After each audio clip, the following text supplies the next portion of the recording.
The story starts by showing Princess Yerenika from the Livovny kingdom, which was taken hostage by the large nation of Bellecourt. Princess Yerenika eagerly waited for Euredian, the king of Bellecourt, in the garden. Euredian came and called for her. She turned around and came rushing towards him and said she was waiting for him. She addressed him as de Kelb's dad. That shocked him, and he asked her who that was. She became so embraced and blamed her mouth, and then she looked at him and realized he did not look angry. Then she asked him to marry her. That startled the king. The king addressed her by princes. The princess gave him a sparkling look and replied yes.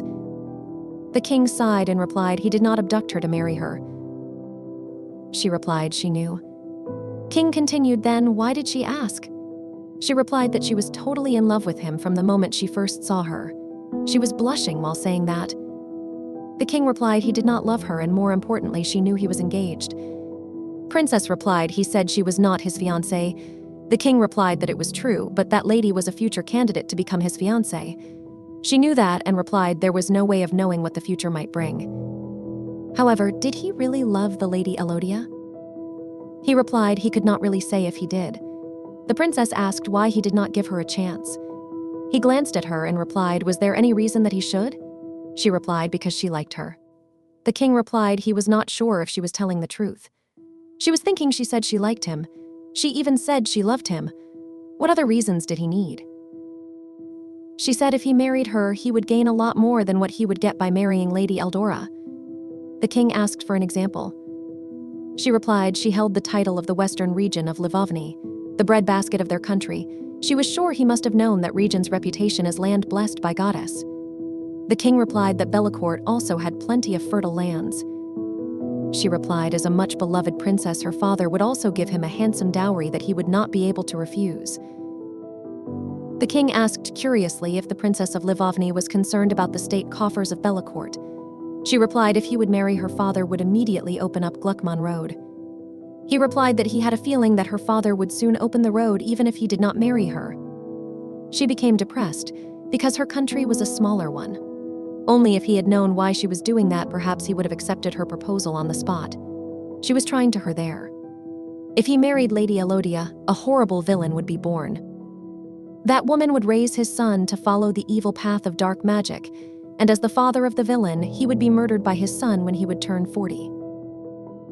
But if he would say that he would either interrogate her to find out how she had known those things, or he would think she was insane.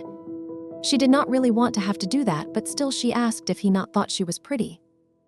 He answered immediately he did not know, and he was not sure. That shocked her. He again said he had never seen a proposal like that, but he really wished she would understand that he had no intention of marrying her. He was not the type to get married if there was no love. She replied he had just told her he did not love Lady Elodia. He replied he was trying his best to love her. He continued he would return her to Livony as soon as the king of Livovny, as soon as he opened access to Gluckman Road. Then he greeted her and left. She claimed that she would not give up on him that easily. There was a reason why she was trying so hard to make the king of Bellecourt marry her. She was transported to the world of web novels that she was reading. She was transported to 20 years back where the main story took place. She was trying to stop the birth of the novel's villain and the tragedy that was about to befall the characters. At the same time, she trying to save the fate of her character, dying within 5 years after her body reacted badly to magic. And the only person who could save her was King Euredian, who was descended from a god. But he totally rejected her. Her desperate attempts to save both of them from becoming tragic supporting characters began with the villain's father turning her down with no hesitation. The story started with Princess Yerenika and Lady Theresia, who were sitting in a garden. Princess asked what she was going to name her. She bet that Duke Levin already had a name in mind for his unborn child, so what did he say? Lady Theresia replied Brigitte. Princess replied Brigitte was a nice name. The lady asked if that was a good name. That confirms everything for Yerenika that she was in the world of Brigitte Wants to be happy, a web novel that she was reading in her world before she died. At that time, Theresia was carrying the protagonist of that web novel. She first woke up in that body 8 months ago. Upon waking up, she screamed so loud. When she opened her eyes, she had skin white as snow, fluffy light pink hair like a sweet cotton candy, and clear pale blue eyes. She was a total beauty. She was shocked looking at her in the mirror, asked her if that was really her, and was shocked because she was speaking a strange language. Lady Theresia came in and asked if she was okay. She was surprised looking at the beauty of Lady Theresia. Lady Theresia came and asked if something had happened while addressing her as Her Highness. Then she continued by asking if the princess was sick or something because she heard a scream. Princess Yerenika was in deep shock.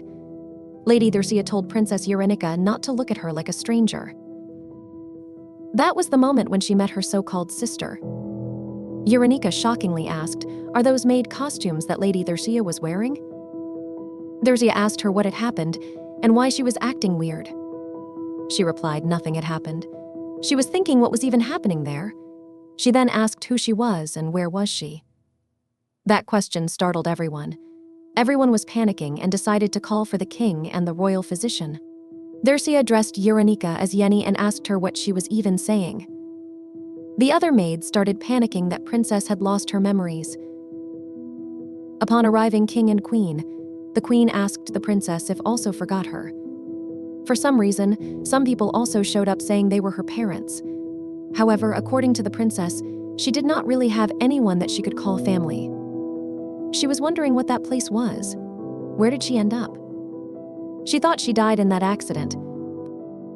She was on the bus sitting by the window while reading that same web novel. Then that bus suddenly got crushed and then she woke up at the princess's body. She was grateful enough to still be alive, but as a princess who was also a pretty one, that surprised her.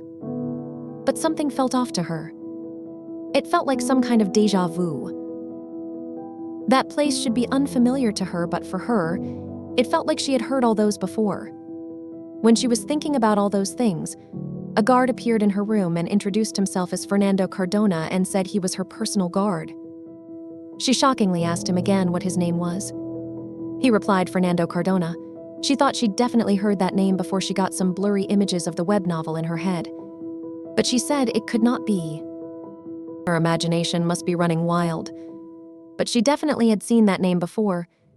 It was just that she was not sure where.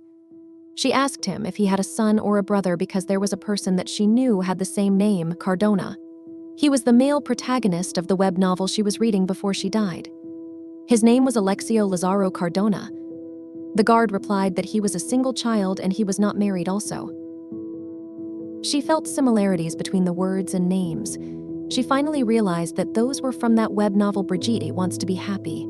She was wondering if she was really in that world, and from what she can tell, she was currently in the story before the main characters were born. The guard asked if Princess Yerenika was okay. While wondering, she remembered that that novel began with her sister Theresia, who was kidnapped during her pregnancy.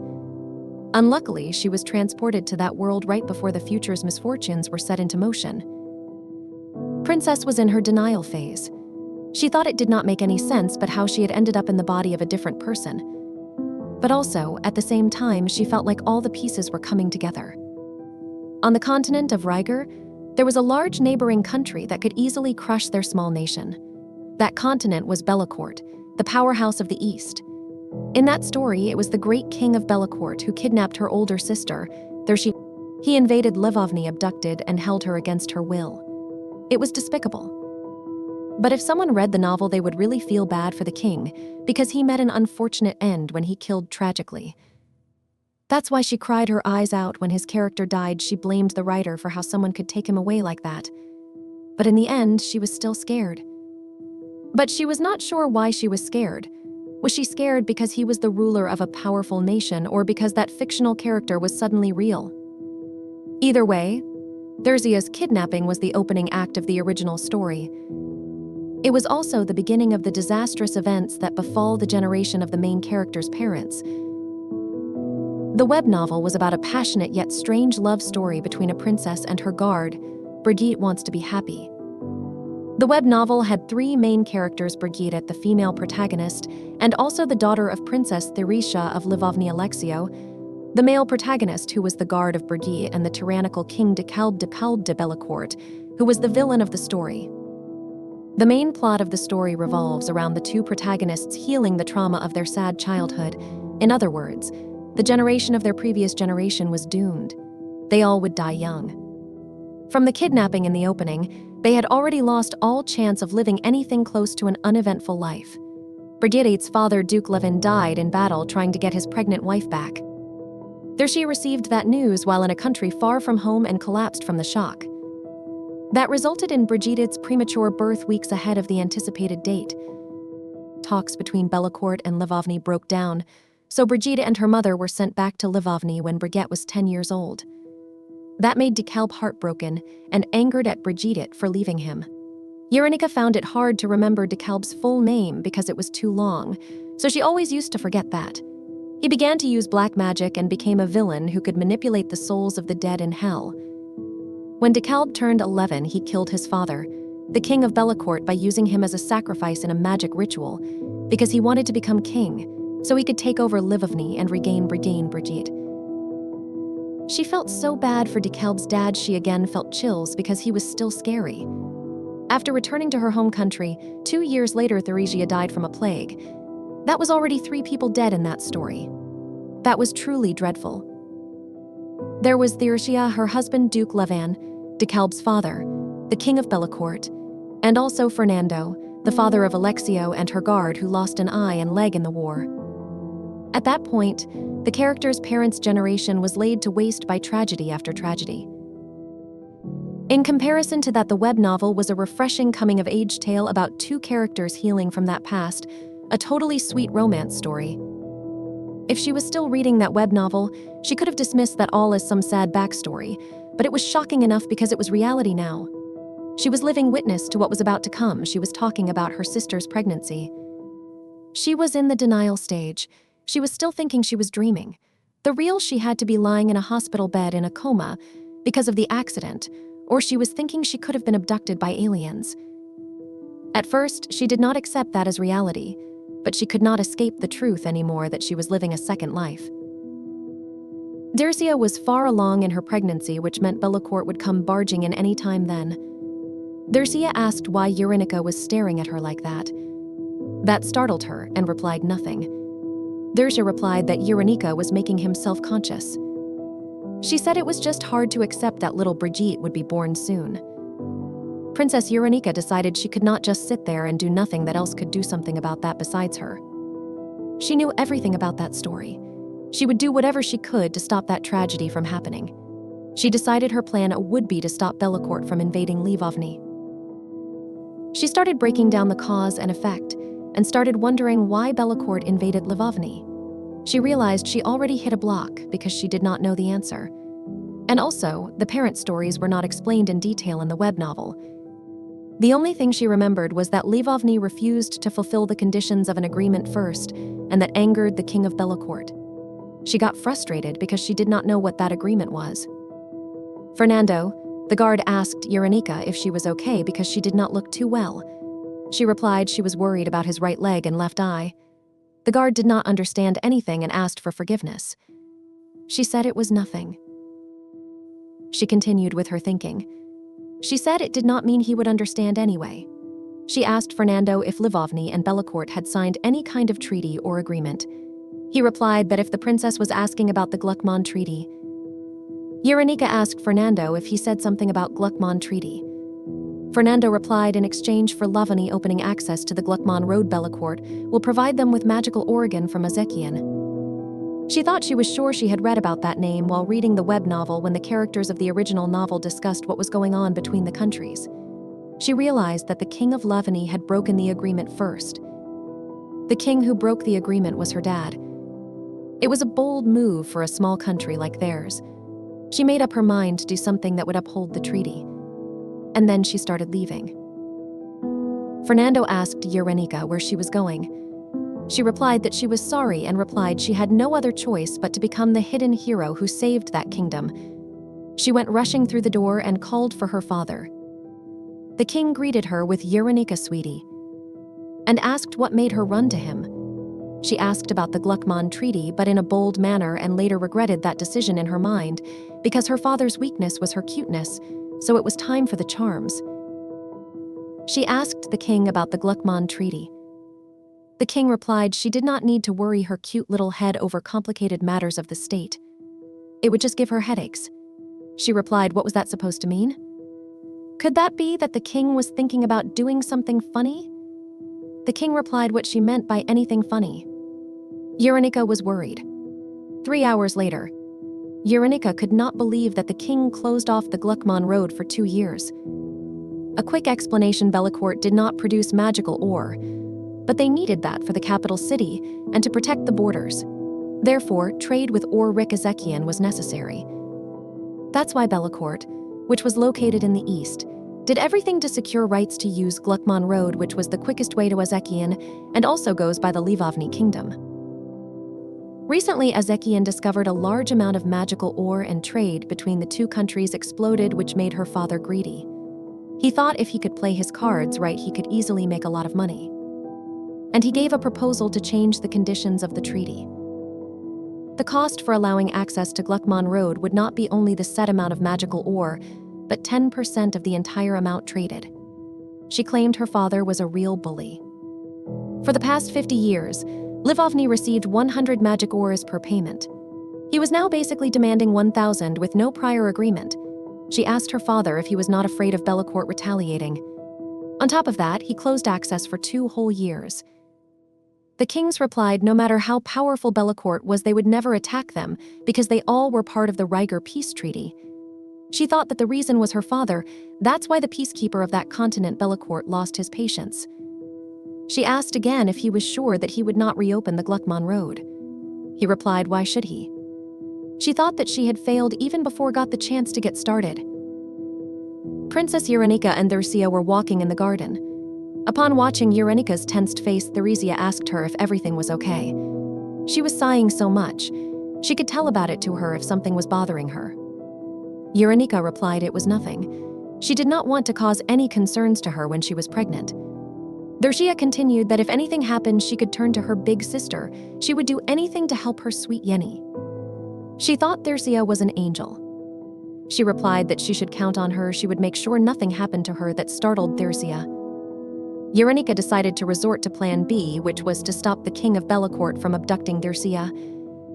If she could not stop the invasion, she could at least keep her from being taken away. Also, she did not know when exactly the Bellecourt invaded.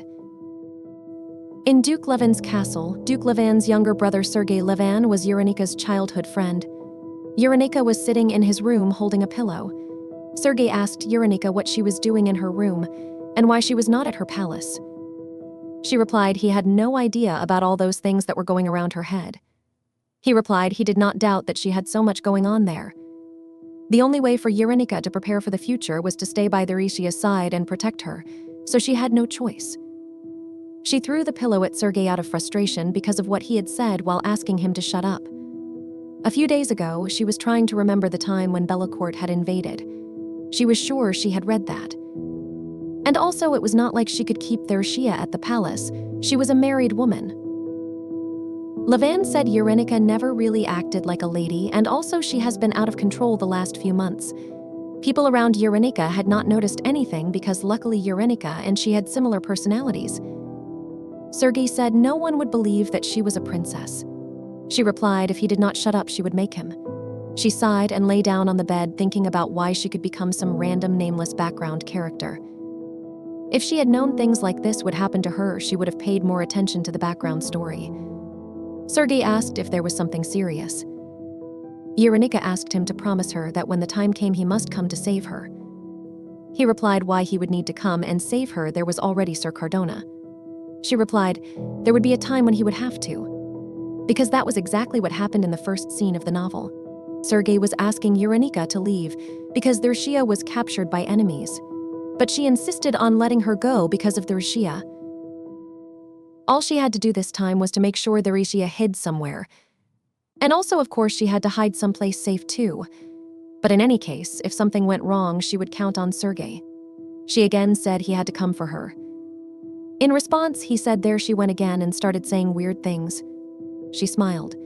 Even after all those planning, she forgot about one thing, that the king of Bellecourt would abduct a princess, and Theresia was not the only princess. Yerenika asked Theresia about what the royal physical had said. She replied there was nothing to worry about. Yerenika said it was good to hear. She had a bad feeling. She thought she might be feeling like that because she was sensitive from being on guard over the last few days. But there was something that was making her nervous. Her heart started beating so fast. The king told Dalseul to look and listen to good things for the baby, and Dalseul replied as yes. Yerenika decided to do something. She grabbed her hand and asked her to go back to the castle because she should not stay outside for too long. She replied she was barely out for 2 hours. Yerenika said 2 hours were more than enough. King was shocked and asked what was wrong. Yerenika replied Dalseul would be tired if she stayed out for too long, and said she would get her back home. The queen worriedly said that she thought Dalseul was all right. While going, Yerenika told her parents to stay inside the palace too. The king told them to safely reach home. At the palace, people started panicking because the Bellecourt army had invaded them. Yerenika murmured that she should become a fortune teller. Dalseul asked Yerenika about what that was. Yerenika said there was no time and told her to go a different way. She thought she needed to hurry up and hide her. Dalseul asked about her mother and father. She replied that they would be fine, because in that story nothing happened to them, only King Euredian took Dalseul and left. They reached a room and Yerenika told Dalseul to hide in a secret passage that Brigitte discovered when he was a kid. Yerenika showed a small knob to Dalseul, which was sticking out of the floor. She told her to quickly press that if soldiers come. Then she would slide all the way down to the basement. Dalseul said that the place was so small they both could not fit in there. Yerenika told her to stay in there and not to come out. Dalseul asked her while crying to at least explain what was going on, what was all about. She replied she just had to go and find the second secret passage and said she would do that later. Yerenika told her to just worry about Brigitte for now. She needed to hurry before the soldiers could rush in. Then she closed the passage with a bookshelf and told her to look through the gap of the bookshelf. She was happy that Dalseul was safe for now. She told her that she would see her later and left. In the corridor, she saw blood and realized that they already reached there. Some men were fighting there. She was so shocked after watching the scene. It was more scarier than what she imagined it to be. She needed to go to the East Wing if she had to go to the second secret passage.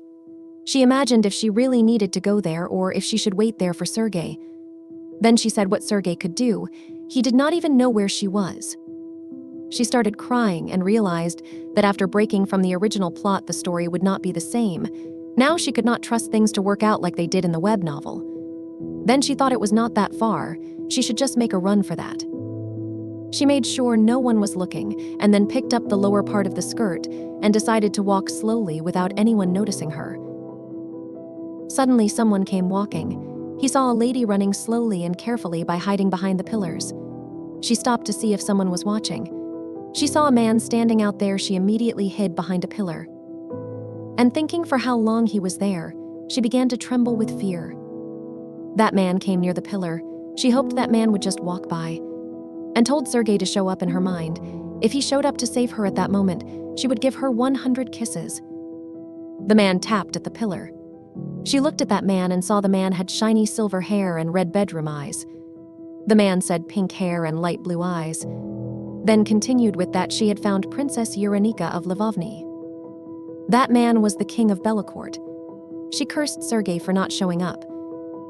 King Euredian was carrying Princess Yerenika on his shoulder. Veronica was screwed. She wondered why the ground was above his head and the sky was below her feet. She was counting the bricks. Some guards came and asked King Euredian to unhand the princess. King kicked them away and said they were such nuisances. Yerenika was feeling pain in her stomach. She wanted to stop Dalseul's abduction but never wanted to take her place. Sergei was coming rushing towards them while shouting Yerenika's name. She asked what took him so long. But as soon as he came, he was defeated by the king. In that fight, she again got hurt in her stomach. She addressed the king as Mr. Bellecourt, sir, and asked him to put her down. The king asked if she wanted him to let her go. She replied she was not asking for that. She just wanted him to put her down. She would walk on her own feet, or he could at least hold her side up because it was hurting her. His armor was hurting her in the stomach. The king put her in a horse. When she realized she was on a horse, she got scared. Grabbing the neck of the horse, she started crying while asking the king to put her down because she was scared. He told the princess to keep her back straight and lean against him. She did that. Then the king ordered his men to get back through the magic circle. and forbade them to fall behind. She could not see the magic circle because it was so bright. The king said they would not stop until they reached the soil of Bellecourt. Yerenika was unconscious because she could not bear the magic. When she was coming to her senses, she heard someone saying that he had no idea that her body would not take magic that strongly, and they could not make her up. She woke up saying it was so noisy. Everyone looked at her, and the king was happy because woke up and asked if she was okay. Upon waking up, she saw the king and said, "Wow, a hot guy," and expressed happiness because a hot guy talked to her.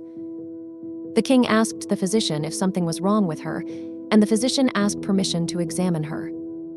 The physician asked forgiveness from the princess and created a magic circle. Yerenika felt headaches and wondered if she was getting motion sickness.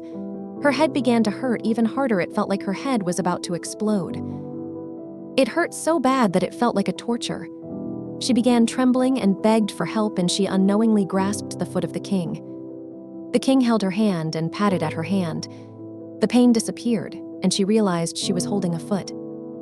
The king asked her if she was okay. While crying, she replied that she was all right. She was wondering why she was on full alert the past few days to protect Thersia, only to end up kidnapped and slung around like a sack. And then she was on a galloping horse, and she had never been on a horse before. Then she was tormented by a pain she never felt before in her life. If she had known all of those would happen, she might not know she still would have done that again. And that's what made this even sadder. The king was worried about Yerenika, so he called her name. Yerenika told the king while crying that he was a horrible meanie. So what, he could not get her sister, he could have just returned home, why he needed to take her instead. And she wondered why she grabbed his foot when there were other things too. She was so embraced. The king picked her up from the ground. She was crying and still wondered that the king was so handsome.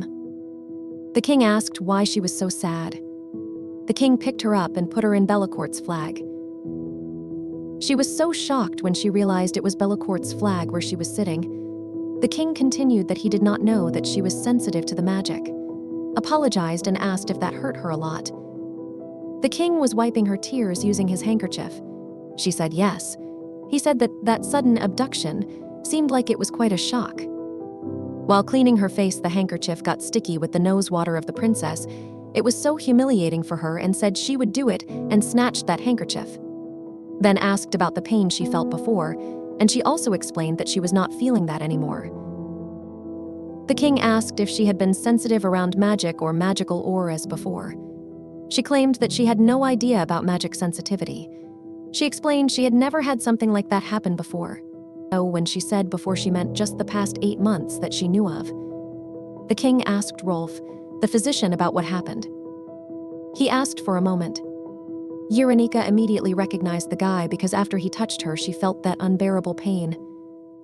Rolf explained if someone was more sensitive to magic than an average person, something like that could easily happen. How could that person not know about his sensitivity?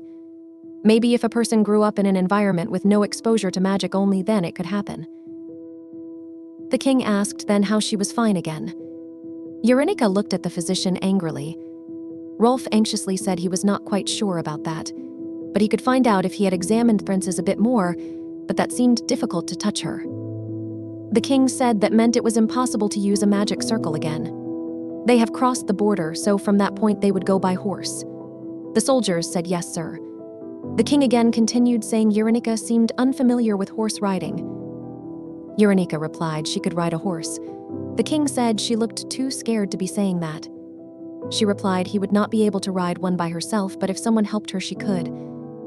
For some reason, she felt she was a huge bother. Then again imagined she was the one who was kidnapped there. Then why she was worried about bothering the kidnapper. The king said then she would come with him. If they ride all day, they would arrive the day after tomorrow. She found her answer. She was worried because the king was being too nice. The king gave her his hand and told her to get up. She grabbed his hand and got up. She was thinking no matter how she thought about that, he was way too considerate for a kidnapper. DeKalb as a character easily became obsessive because he felt deprived of love, and she imagined his father would be a lot colder. She asked the king if he had any intentions of returning her to Livovny. The went blank for a moment. She was about to cry again. She thought she knew that no matter how nice he looked, In the novel, he was the guy who kept Thirsia captive for 10 years.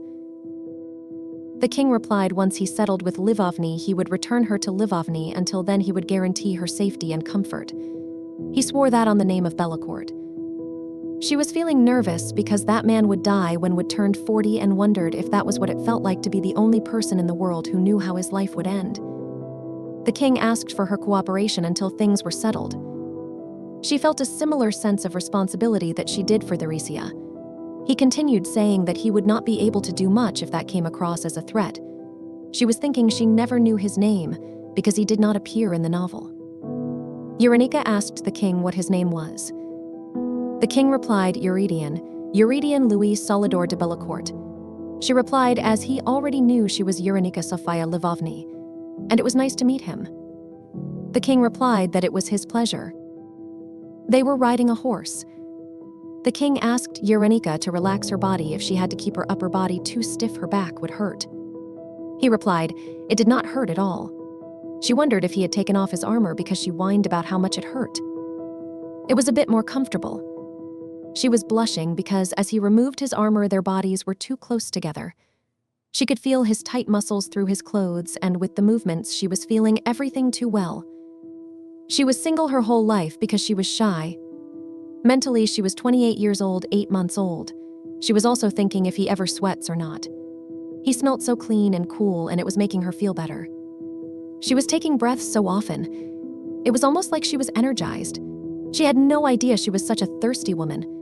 She again felt something and got embraced. She was about to fall. The king held her and told her to sit still. She glumly replied with a yes.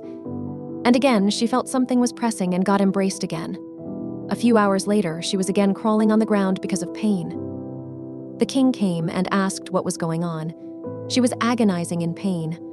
All she did was to watch Rolf make a fire and end up that way. She was dying of pain. Her hands were trembling.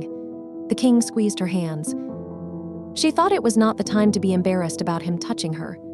She hugged her and continued crying. The pain was slowly subsiding. It was strange. The king asked Rolf if she was a little too sensitive. She was trembling. She thought at that rate she would die before she got to save the villain's dad. Rolf replied all he did was start a fire. That was already the third time she had that strange reaction. First, when they went through the magic circle, once when they tried to use healing magic on her, and just then all Rolf did was use his magic to start a fire for the camp. When Rolf used magic, she felt like her soul just left her body. Rolf replied that it seemed that the princess was a person who was not adapted to magic. The king shockingly asked, unadapted to magic. Ralph continued saying yes, that was a very rare case, but now and then some humans were unable to physically or mentally handle magic. Maybe she grew up in an environment with little to no exposure to magic. She realized there was a more basic reason, as she was not from this world and she was not adapted to magic. She might be wearing Yerenika's body, but she was still Sa. However, one thing was still unclear, why it hurt so much that she felt like she would die, but then the pain disappears as soon as the king touches her.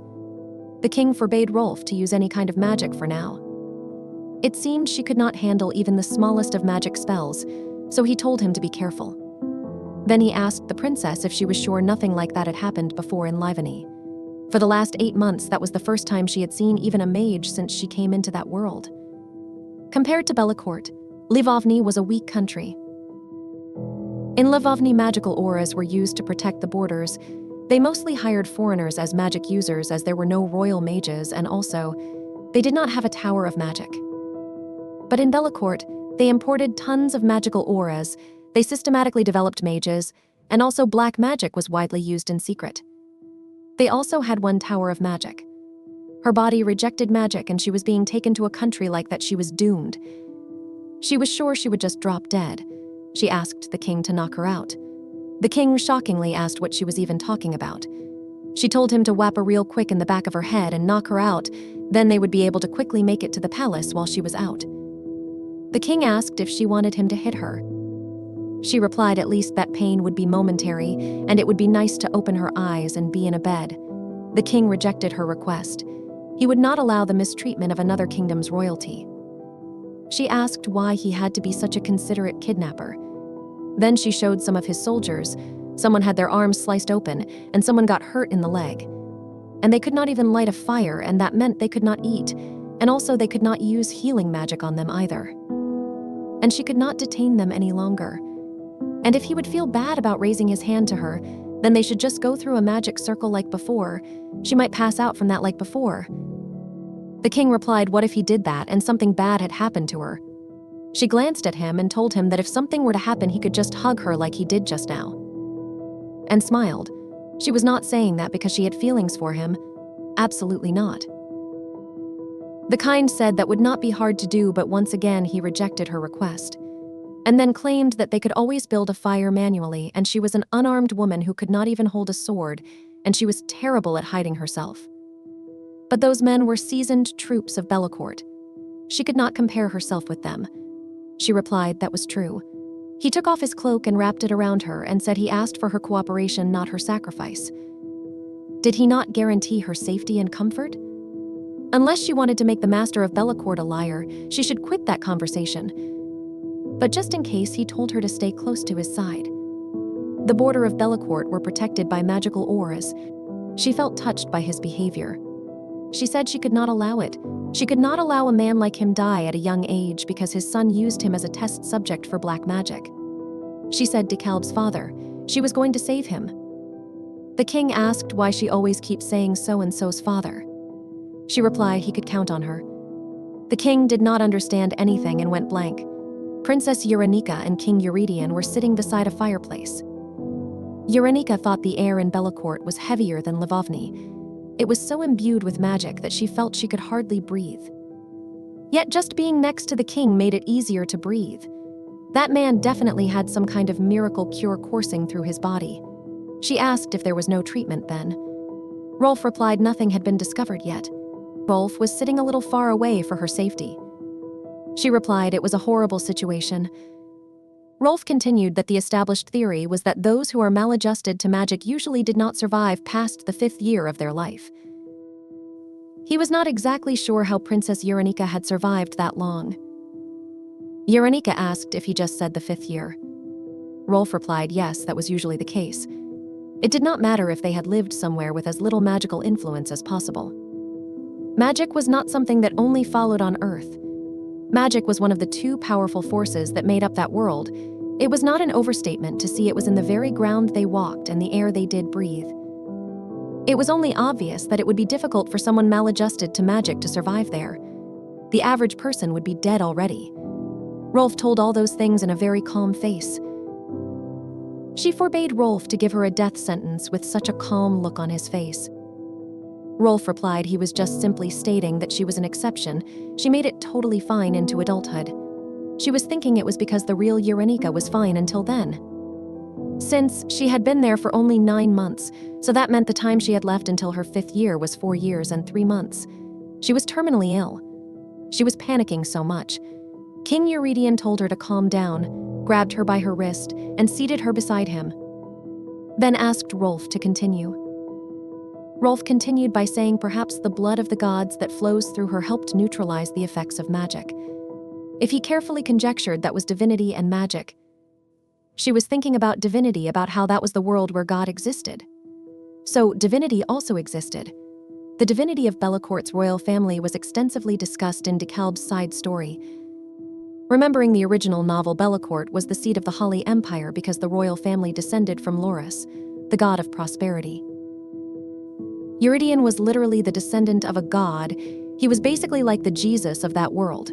With his divine lineage, the princess could be assured that she could be safe in his presence. Ralph said even without calling upon his divinity, there was still an energy that surrounded the king. Princess Yerenika was probably reacting to that energy. Yerenika realized that the king's divinity could help her and her useless body. Rolf asked if Princess Yerenika had ever been blessed by the god Loris, and the king asked if she had been baptized or not. She said she might have probably. The king asked what she meant by probably. She said she did. Since royalty tend to receive Loris's blessing even before they were born, she was sure Yerenika was blessed too. When Thershia knew she was pregnant with Brigitte, she also received a blessing. She was worried if the king would ask her for her baptismal name because that was a little rude.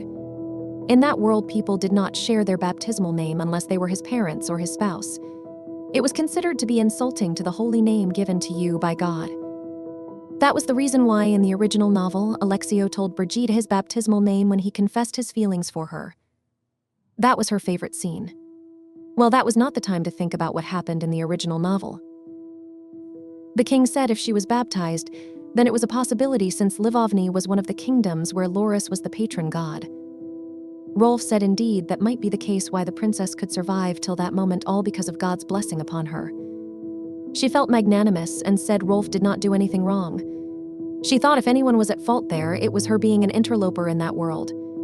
She said then she was relieved to hear that since the capital was on holy grounds. Rolf replied he also thought that would be a good thing.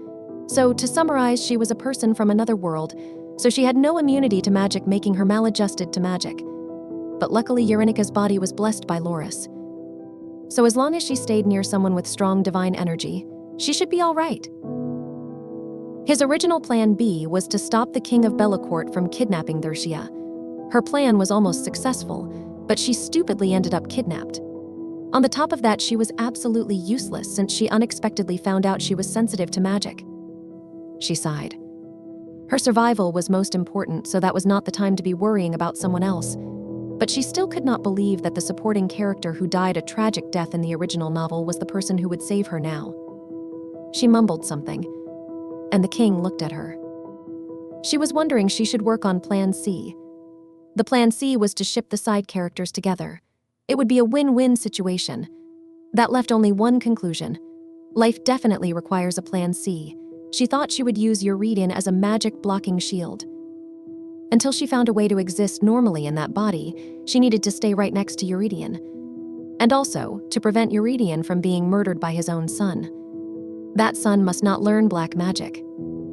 DeKalb learned black magic from her mother. So to stop DeKalb from learning black magic, she just needed to stop Euredian from marrying that woman in the first place. Then all he had to do was marry her. She was in deep thought, so when the king addressed her, she was startled and responded, "Yes."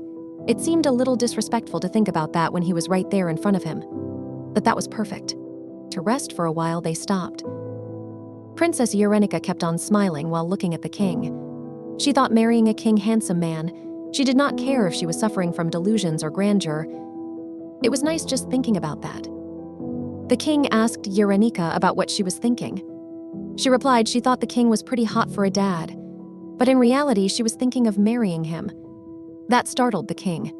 At first, her mind was not in its right place. She was deep in her thoughts. Then she noticed that the king was staring at her like he was looking at something strange. That cracked her imagination. Memories flashed through like a slideshow. She was so sure that he saw her in a few of her unseemly moments. But she did not. She was that much of a pest. Her dream crumbled down. She told her to stop thinking about that. She was in despair.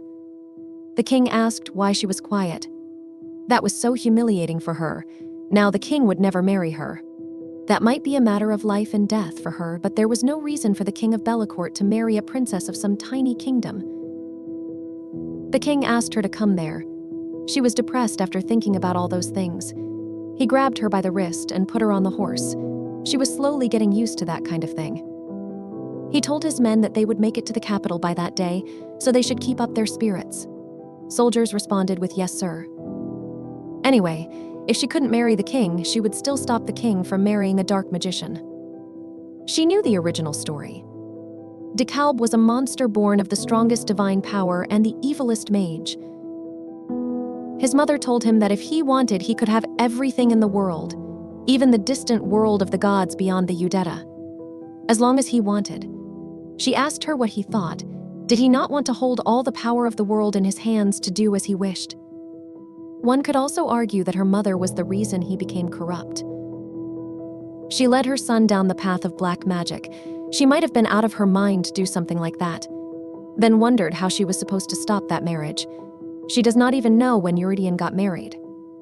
She knew Brigitte would be born in 2 months as Theresa was 7 months pregnant, but because she wasn't kidnapped, so maybe it could be 3 months from then. Brigitte and Alexio were of the same age, while DeKalb was 1 year younger than them.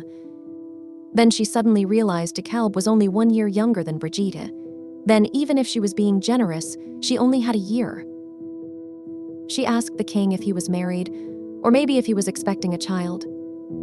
That startled the king. She knew that was ridiculous. The king still replied that firstly he was not married yet, therefore he obviously did not have a child, and he was definitely not expecting one. She thought it was a good thing that he was unmarried with no kids. The king said that the princess would always ask peculiar things with no provocation. But the way the king said yet gave her a bad feeling about that. They reached the capital city. It was historical and old. Livovny looked cuter in comparison, she wondered. Everyone was glancing at them, so the king again gave her the cloak and told her that the gaze of the crowd might be uncomfortable. Everyone was praising the kingdom and the king. She thought it was a huge crowd. If she had not had the cape, she definitely would have felt overwhelmed. And said that man was really so kind-hearted.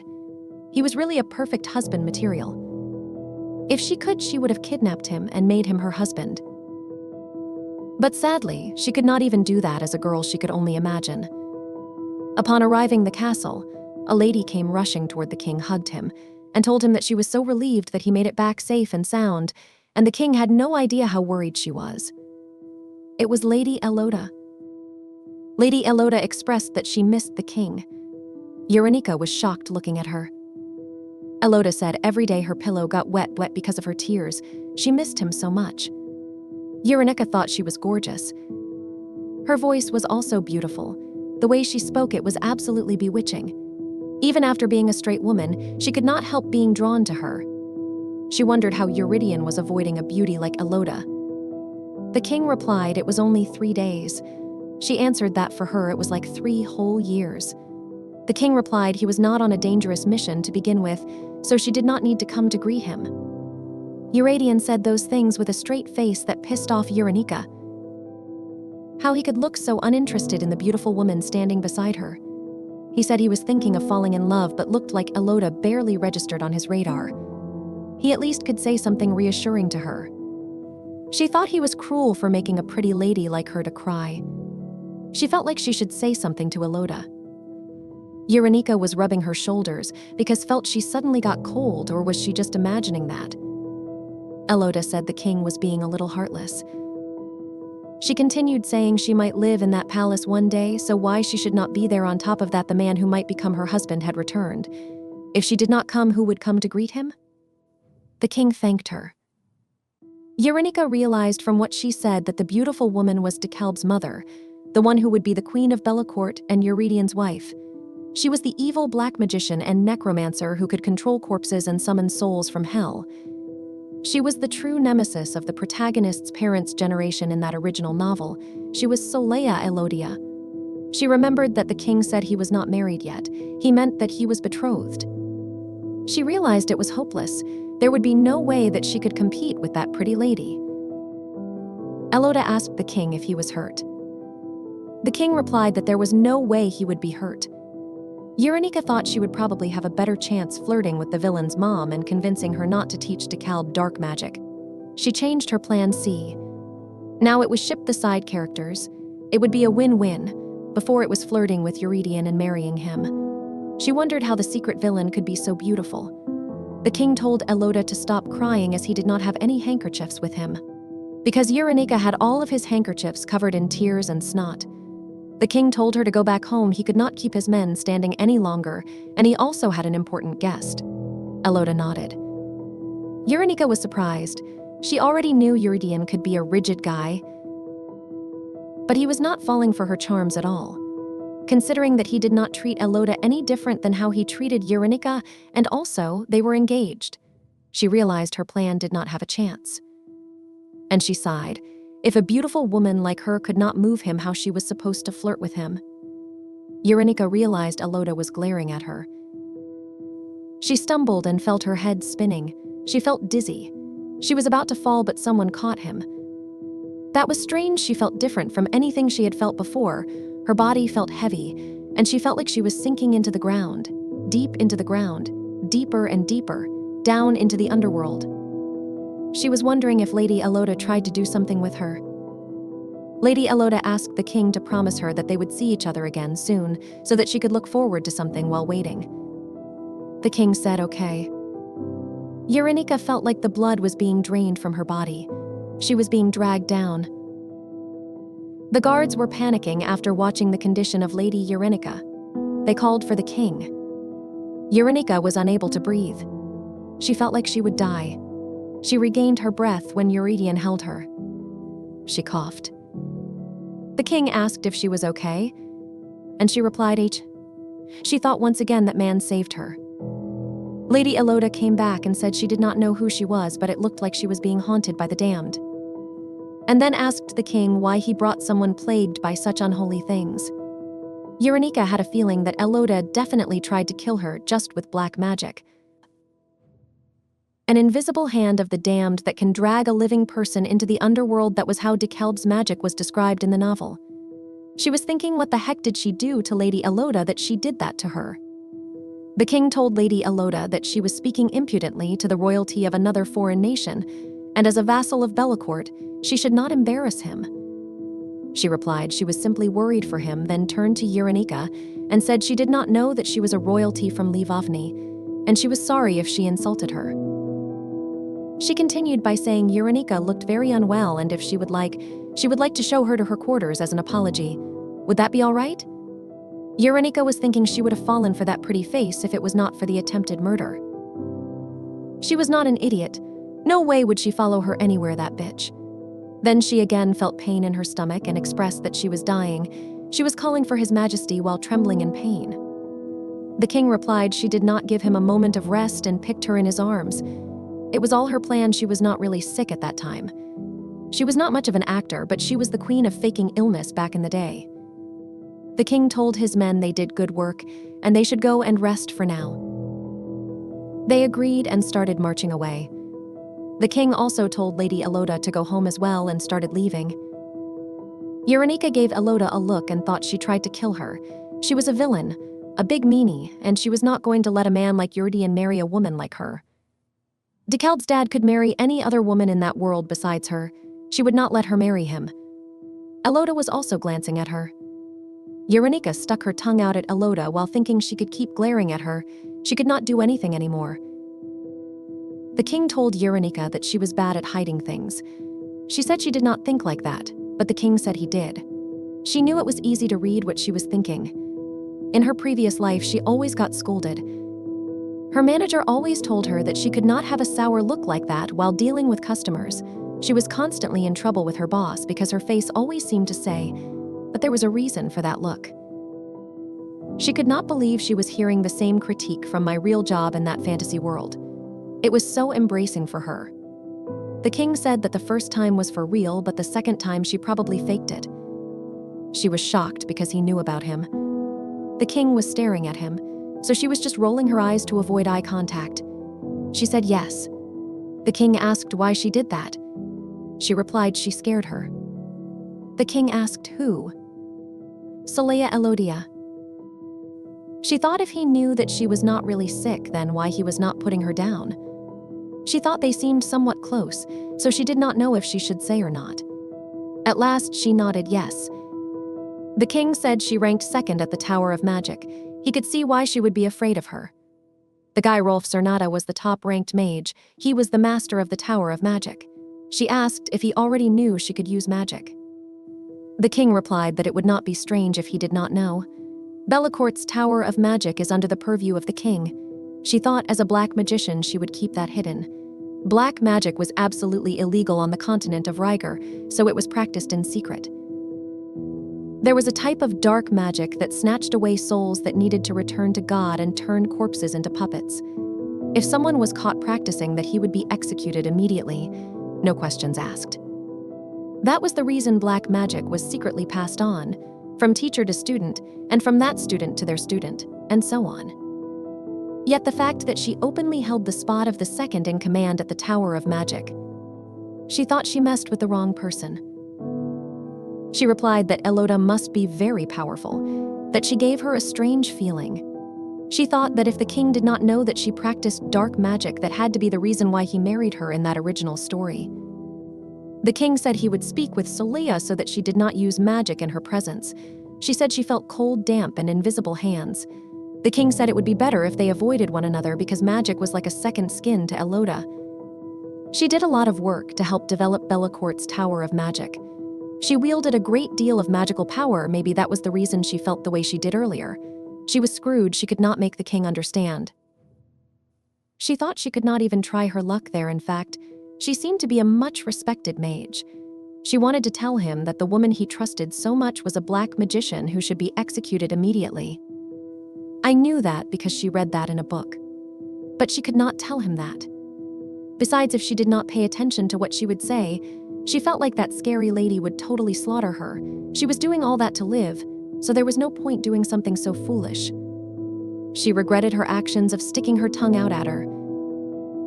The king assured her, saying that she would no longer freely enter the palace as she did that day.